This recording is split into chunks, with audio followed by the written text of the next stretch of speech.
Hi everybody, my name is Bob Saunders and I'd like to talk to you today about how to save your marriage if you've got marital problems. Now, I am not a marriage guidance counsellor, I am a trained medium and also a trained healer. And although it doesn't qualify me to be a marriage guidance counsellor, I do know quite a lot about how it all functions and possibly why your marriage is failing, and I'd like to help you save your marriage if I can. Before I start, may I just mention about this microphone. I've made quite a number of videos in the past, and recently I've been using a little microphone that sticks here, type-in microphone. Some people call them lavaliers or something. Anyway, I had a few people mention to me that the sound wasn't very good. So I've borrowed this great big professional microphone from our son Paul that lives with us, and he's helped me set it all up, and I hope we'll have a better sound result. Okay, anyway, let's get back to business. I'm addressing today those people who are living in a marital relationship, whether you're legally married or not, it doesn't matter. You're living as man and wife with possibly one or more children. I'm not, and you've got problems. I'm not addressing those couples whose families are working fine. I'm not talking to them. I'm not talking to single people. I'll do another video another day about how to find the perfect partner and so on, because there's a spiritual law that governs that, and it's quite easy. I'm not talking to people that are in a same-sex relationship, unless, of course, you have children, in which case you might have problems. This video is aimed primarily at people, men and women primarily, that are living together in a marital relationship with children, and their relationship is breaking up. Okay. Now, there are a number of reasons why marriages can break up. One of the partners can have what was known as the 7-year itch and so on. There can be all sorts of reasons. Somebody might start to take drugs or drink a lot of alcohol and stuff and destroy the relationship. But I want you to know this. A decision was made a long time ago to destroy as best they can, this group of people want to destroy as best they can your relationships so that they can take control of your children and raise them according to their desires. Now, this sounds a bit crazy, but I assure you that it's actually true. This group of people are quite, we could say, evil. They just want total domination. They're very rich people. They have lots more money than they can possibly spend, but they want power. They want total control. They want to be able to keep everything under their control. And one of the ways they want to do it in the West, in the Eastern countries, Africa and so on, they're doing their best to wipe people out through poison injections and God knows what. Here in the West, what they want is to take over control of your children, and the best way to do that is to break up marriages. And they found that the best way to, or they thought at the time, and they weren't far wrong, the best way to do that would be to create a kind of a money trap. And I'm going to explain how it works and suggest ways of counteracting this evil system that they're trying to put in place. Okay, as always, excuse me, I've got notes. Now, I'm on the wrong page, excuse me. Now, let's take a hypothetical situation. This may or may not apply to you. It probably won't apply to you exactly, but if you use a bit of this and a bit of patience, I hope you'll see what the point I'm trying to get to. Now, typically, a young couple meet, you fall in love, and you decide to live together. Fine, no problem. So you get a little flat somewhere or a small house and you start to live together. You may or may not get legally married. That doesn't matter. If you love each other and live together, in God's eyes, you're married, and that's all that counts.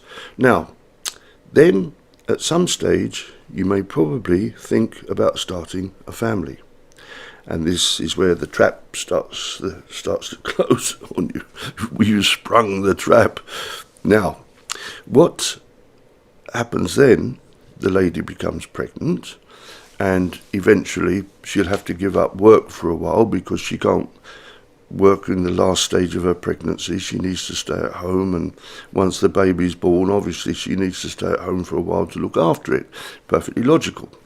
But on TV, there's endless programs pushing you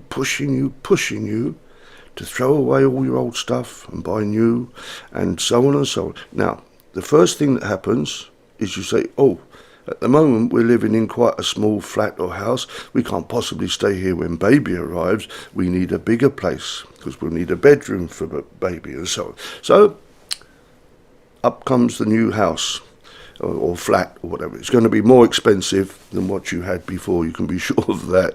Then you might be driving about in an old car, perfectly good car, might be 10 years old. Oh, we can't drive about in this when baby comes. We've got to have the new car. And on the TV, you'll see endless adverts. Go to your local showrooms, just sign up for £200, dollars, euros a month, or 300. You can have a brand new car. So for baby's sake, you can have the brand new car. And it goes on and on and on like that. You can't possibly have an old kitchen because it's not hygienic. You've got to have brand new marble surfaces everywhere. So a brand new kitchen arrives, thousands and thousands of whatever currency you're using. You understand what the point I'm saying, I hope. I'm not criticising anybody. I'm just pointing out the way it typically works. And then eventually, in quite a number of cases, you get to the point where, obviously because the wife's had to give up work for a while, you get to the point where the salary's coming in, or the salary coming in, is not paying all these debts. And so what do? You say, oh God, let's borrow some money. That's all we can do. If we don't borrow some money, something dreadful's going to happen. We're going to lose the house. So you pick up the phone. You phone one of these finance companies. Yes, no trouble at all. Give us your name and a few details. Yes, you give us your bank account numbers. How much do you want? 5,000, 10,000. Yeah, no trouble. Clock. 48 hours later, the money's in your account. The only trouble being, of course, you've got to pay it back with interest. So, once again, you very quickly find, once you've spent that money that you borrowed, that your salary is still not covering it. And then you start to blame each other. You start to shout at each other.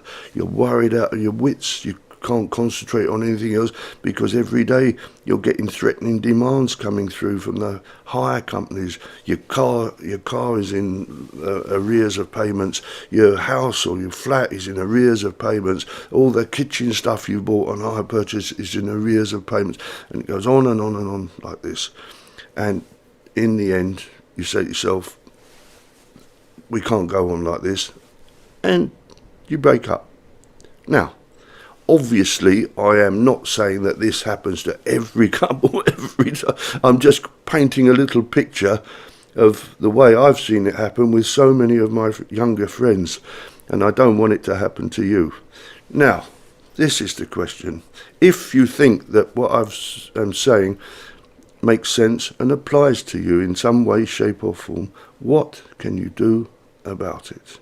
Because as I told you, these people are after controlling your kids.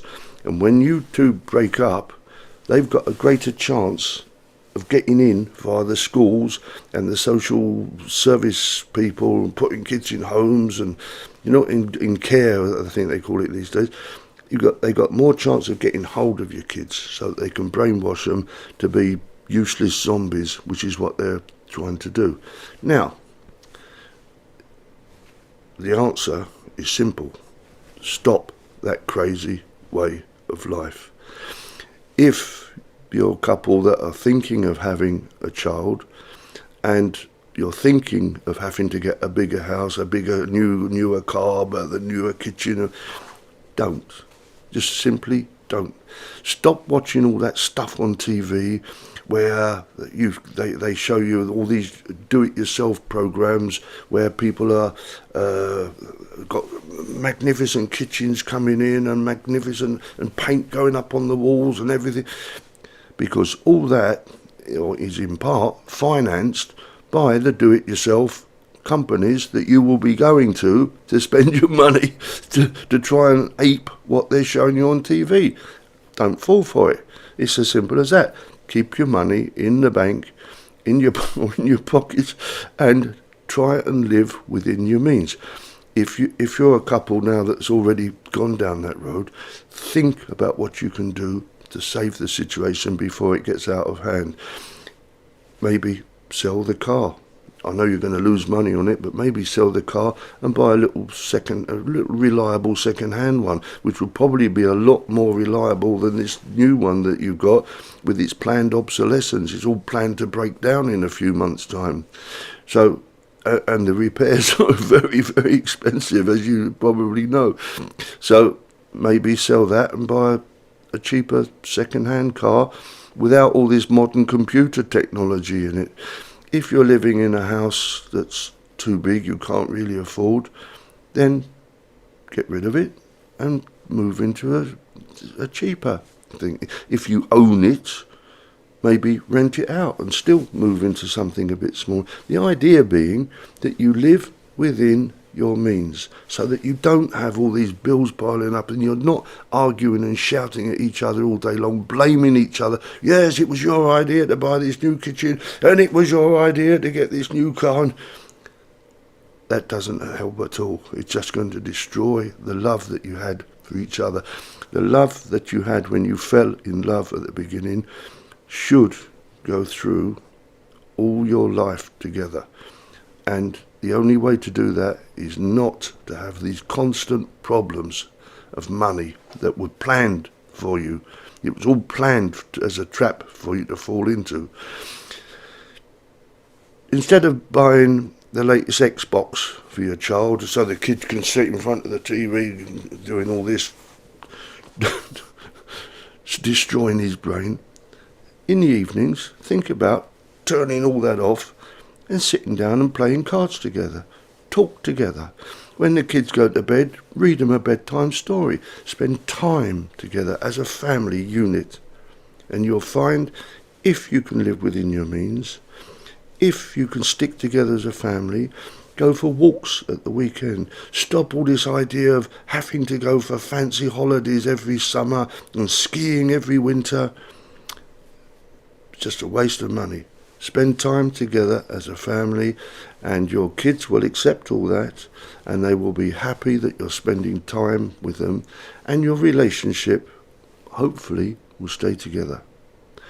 Okay, I'm sorry, I've sounded like some old granny talking to you, but I had to say it because I've been asked by so many people over the last few months, what on earth's going on, why is our marriages not working and so on, and I've explained why. Make of it what you will. If I've helped one couple, I'm happy, okay? I'll make another video in a short while about young couples that may want to find the perfect partner. As I said, there's a spiritual law that governs this, and I'll explain it to you. It's quite simple, and I hope it will work for you. Okay, thank you very much for listening to me, and I'll speak to you again another day on another topic. Bye.